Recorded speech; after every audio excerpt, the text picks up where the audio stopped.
In this lesson we're going to look at cones and more importantly the volume of cones. I've just put some picture examples of cones, conical shapes.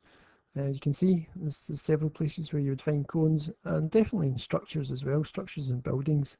I think I've got a wee picture of that down there, at the top of kind of Gothic looking structures. Right, let's look at the volume of a cone. Now, if you haven't watched the last lesson in pyramids, I would encourage you to look at that because this really comes from the idea.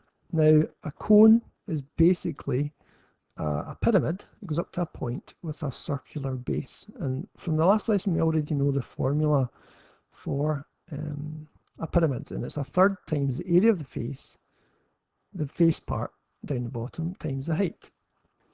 Now, in the cone's particular case, the bottom bit is not length times breadth, it's not a square base, it's a circle.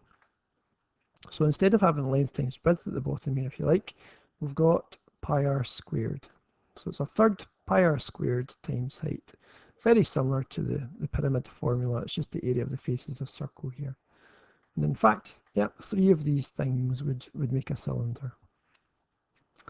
Right, let's look at some examples of how to use this.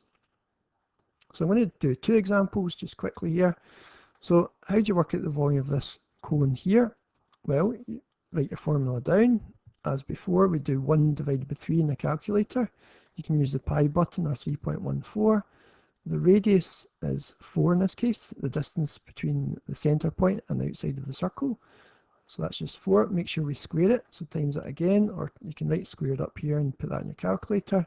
Height's 8.2. Just type all that in accurately and you'll get 137.39 metres cubed, or thereabouts. It depends if you use the pi button or the 3.14. Both are allowed in the final exam.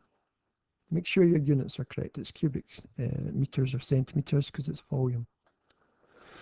Okay, and the last one here, volume of the cone. Now, same idea, 1 divided by 3, 3.14 or pi. Now, the radius in this case, they've given the diameter, which is all the way across. So you've got to know the radius is 3. Common mistake, people just leave it as 6. But we've got to multiply it by itself again because we're squaring it. And times it by the height of 9.1 to get your final answer of 85.72 metres cubed.